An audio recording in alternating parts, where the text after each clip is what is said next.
Hi friends, இன்னைக்கு நம்ம என்ன பார்க்க போறோம் அப்படின்னு பார்த்தீங்க அப்படின்னா, நிறைய பேர் ஃப்ரீக்வெண்ட்டாக கேட்டுட்டு இருந்த ஒரு பேட்டர்னை பற்றி தான் பார்க்க போகிறோம். ஸோ அந்த பேட்டர்னையுமே நம்ம 2-in-1 பேட்டர்னாக கஸ்டமைஸ் பண்ணியிருக்கோம். என்ன பேட்டர்ன் அப்படின்னு பார்த்தீங்க அப்படின்னா, குர்த்திக்குள்ள பேட்டர்ன் தான். ஸோ உமன்ஸ் குர்த்திக்குள்ள பேட்டர்ன். இதை சுடிதார் பேட்டர்னாகவும் யூஸ் பண்ணிக்கலாம், குர்த்தி பேட்டர்னாகவும் யூஸ் பண்ணிக்கலாம்.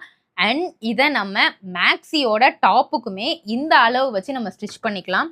ஸோ இந்த சைஸ் வந்து பார்த்தீங்கன்னா 30 inchesக்கு இருக்கும். அண்ட் இது வந்து ஃப்ரண்ட் நெக்கு, பேக் நெக் எல்லாமே இந்த அளவு தான். ஸோ ரெண்டுமே சேர்த்து ஒரே பேட்டர்னாக தான் வரும், ஃப்ரண்ட் பேக் சேர்த்து. அண்ட் ஆர்ம் ஹோல் பக்கம். அண்ட் அதுக்கப்புறமா பார்த்தீங்க அப்படின்னா இதோட கையுமே வந்துடும். ஸோ இதில் என்னென்ன சைஸஸ்லாம் அவைலபிளாக இருக்குன்னு பார்த்தீங்க அப்படின்னா, XS, S, M, L, XL, double XL இந்த சைஸஸ் எல்லாமே அவைலபிளாக இருக்குது. ஒவ்வொரு சைஸுமே சைஸை பொறுத்து ரேட் வேரி ஆகும். எக்ஸ்எஸ்லேருந்து எம் வர உள்ளது ஒரு செட்டு 799 வரும். அண்ட் எல்லில் இருந்து எக்ஸ்எல், டபுள் எக்ஸ்எல் வந்து ஒரு சைஸு 899 வரும். ஃப்ரீ ஷிப்பிங்கில் தான் வரும். ஸோ இந்த ஸ்டென்சில்ஸ் உங்களுக்கு வேணும் அப்படின்னா உடனே வாட்ஸ்அப் நம்பருக்கு மெசேஜ் பண்ணி உங்களோட ஆர்டரை கன்ஃபார்ம் பண்ணிக்கோங்க. தேங்க்யூ.